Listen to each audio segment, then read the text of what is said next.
Boker Tov Umvorach. Vous savez que Shabbat, c'est une très grande mitzvah de se délecter. Vekarata la Shabbat Roneg. Il faut s'offrir des délices, le Shabbat. Akadosh Baruch Hu a voulu honorer ce jour-là, n'est-ce pas? Il y avait une fois un gouverneur qui a demandé à Rabbi Akiva, Ma Yom Yomaim, en quoi ce jour est différent des autres? Il lui a dit, Uma Gavra Begouvrin. Il lui a dit, et vous, en quoi vous êtes différent des autres? Il lui a dit, moi, le roi a voulu qu'on m'honore. Alors il m'a donné un poste honorifique. Il lui a dit, bien, Kadosh Baruch Hu, le roi des rois, a voulu qu'on honore le jour du Shabbat. Vekarata la Shabbat oneg likdosh Hashem mechubad vechibadto me'asod derachecha mimetzohevtzecha vedaber davar. Donc si Akadosh Baruch Hu a souhaité qu'on honore le jour du Shabbat, eh bien c'est un jour qui sort du lot. Il n'est pas comme tous les jours de la semaine. À ce titre-là, puisqu'il faut se régaler Shabbat, on le sait très bien qu'un homme n'a du plaisir gastronomique que dans la mesure où il a faim. Quand vous mangez, si vous êtes saturé, vous n'avez pas de plaisir. Si vous avez faim, eh bien vous avez du plaisir. Plus on a faim, et plus on a du plaisir. Alors ça, c'est une introduction à la halakha suivante, à savoir que la veille de Shabbat, est-ce qu'on a le droit de manger à profusion, à volonté?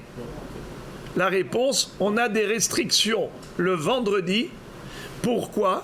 Pour justement aiguiser la faim, F-A-I-M, pour qu'on puisse avoir encore plus de plaisir le vendredi soir lorsqu'on va passer à table. Alors, qu'est-ce qu'on a le droit de manger le vendredi et qu'est-ce qu'on n'a pas le droit de manger le vendredi? Alors, il existe 3 sortes de consommation. Il y a un repas normal, classique, quotidien. Quelqu'un qui a l'habitude de manger tous les jours, il prend le repas à telle heure. Alors le vendredi aussi, il prend le même repas. C'est permis. Un repas qu'il n'a pas l'habitude de prendre en semaine et il ne prend que le vendredi, c'est assourd. Pourquoi? Parce que ça va perturber sa digestion, c'est-à-dire que ça va le saturer. Puisqu'il n'a pas l'habitude de prendre ce repas tous les jours de la semaine, et il ne prend que le vendredi, ou un repas extraordinaire, il ne prend que le vendredi, eh bien on le sait, que l'être humain, même s'il a les grands yeux, mais il a un petit estomac. C'est-à-dire après un certain temps, ça y est, il est rassasié. Et après le soir, quand il va arriver à table, il n'aura plus d'appétit. Pour qu'il ait de l'appétit, Hachamim ont interdit une serouda qui n'est pas ragilba bimot ahol. Ça, c'est une interdiction. Maintenant, des aliments qui ne sont pas accompagnés de pain, c'est-à-dire une consommation légère, ça c'est permis. Pourquoi? Parce que, en effet, étant donné que ce n'est pas quelque chose qui nécessite beaucoup de digestion, c'est-à-dire c'est facile à digérer, donc on sait que le soir il aura faim. Mais dans tous les cas de figure, à partir de 3 heures avant la tombée de la nuit, le vendredi, ce qu'on appelle une demi-heure avant le zman de Mincha Ketana. Vous savez c'est quoi Mincha Gedola? C'est une demi-heure après Hatzot. Ça s'appelle Mincha Gedola. C'est quoi Mincha Ketana? C'est 2h30 avant la tombée de la nuit.